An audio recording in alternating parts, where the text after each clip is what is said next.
Hello all, it's Jmix here, and I'd like all my YouTube subs and viewers to check out Benza's new podcast called Fame is a Bitch.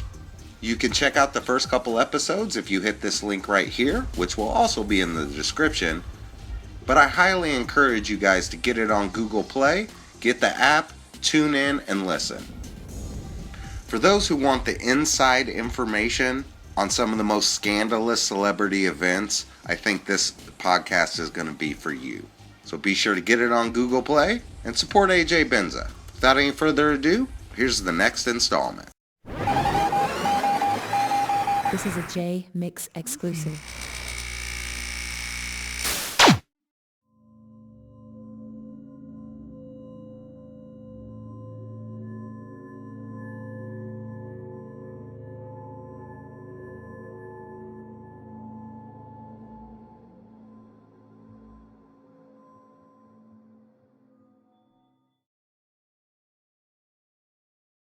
Whatever they meant to him, they meant to him. But the fact that I was involved in that little foreplay or whatever the fuck it was, that Madonna said, "Come to my apartment late," and I said to him, "No, you're getting there at 9:30. Fuck her."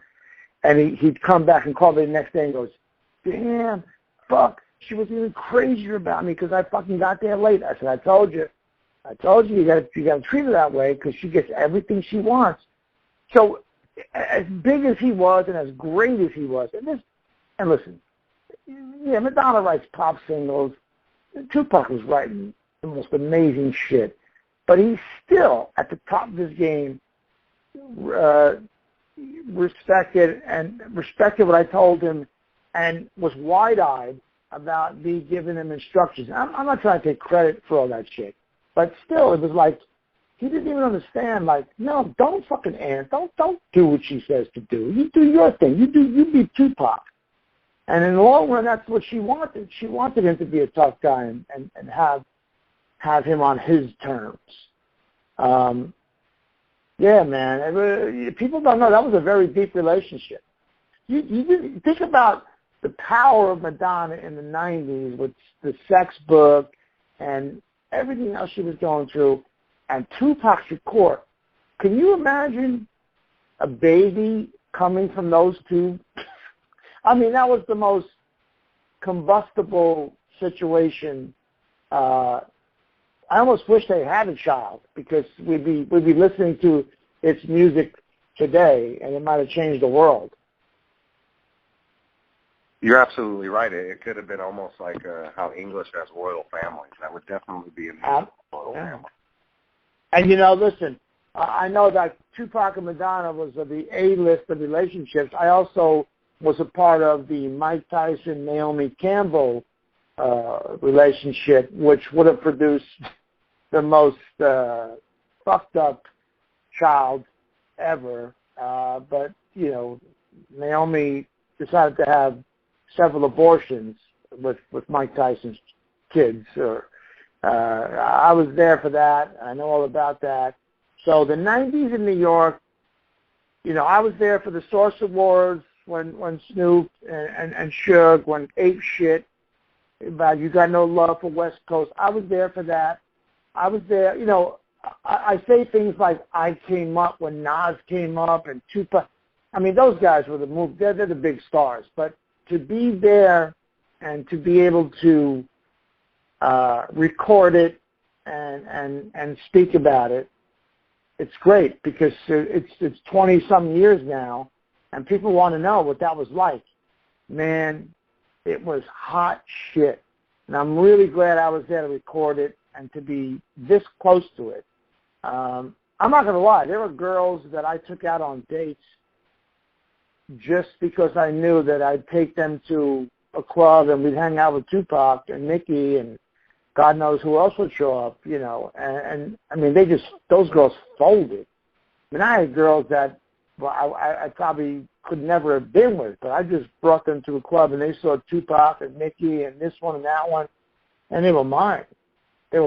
So I used them, they used me, and that's the way it worked back then. And God bless. Is there any truth to this story that you, Mickey Rourke, John Enos, and Tupac laid down in the middle of Fifth Avenue? Any truth? It's the way I begin my book, Fame and the Bitch. It's. I'm laying in bed one night, and I get a phone call from John Enos, actually from Tupac. And Tupac says, Mickey's fucking crazy. He's going to rip apart this fucking club. What's up? What's up?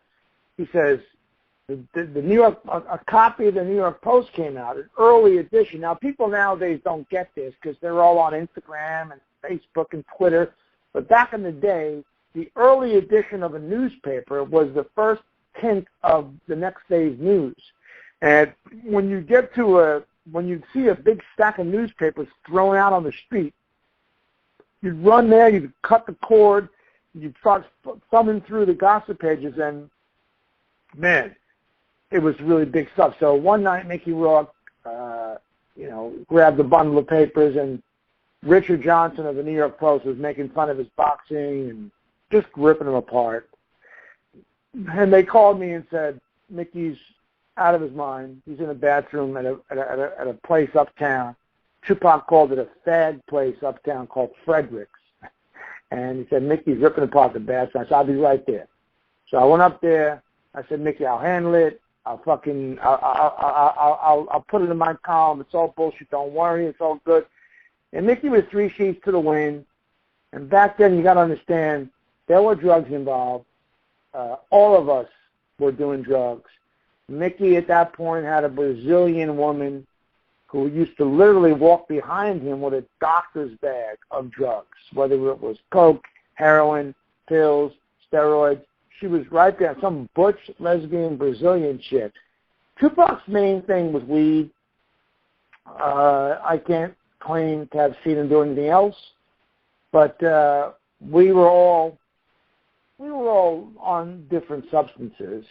And Mickey, after he ripped apart this bathroom at some uptown joint, was getting his town car with me, John Enos, Tupac, and John Enos was banging Madonna at the time, Tupac's banging Madonna, John's banging Madonna, crazy shit.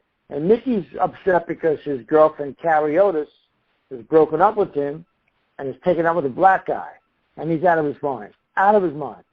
He wants to kill himself. So we stopped the car on Fifth Avenue in the 40s, I think, the 40th Street. And he says, fuck this. And he starts laying down on the street. And Tupac lays next to him. Enos lays down next to him. And I go, okay, I'm with you. So the four of us are laying down on the street on Fifth Avenue at 4 a.m., waiting for a car to run us over. And there's no traffic. So Mickey says, after another minute, I'm going to have my own driver run us over. And it didn't happen. So we were lucky that no car came down, because I don't think either one of us would have moved. I think we were all in the position of trying to show our nuts and show our mettle. But we didn't get run over. And I wrote an article. I fixed the shit with Mickey. But I mean, yeah, that's the kind of stuff that was happening back then. It was really raw and quick and fast. And guys like Mickey and Tupac, you can't look at Mickey Rourke now with his new face and you can't. You got to remember back then, with the way hip-hop was moving at the speed of light, speed of sound. And, it was just, every day was a new story. Every day was a new scandal. And that night, we didn't get run over. And, I made my bones. I made my bones as a journalist and as a stand-up guy, because I went with those guys toe-to-toe from start to finish. Whatever the fuck they wanted, I was with them. And that's why when Tupac was shot up, I got into the hospital room with Mickey. His mom, Afeni Shakur, gave me a hug and said, go up there, see my son, take care of my boy. It was very surreal, very surreal.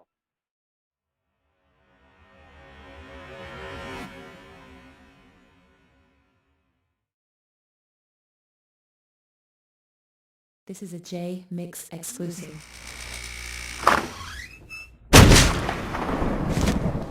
What up, shut up?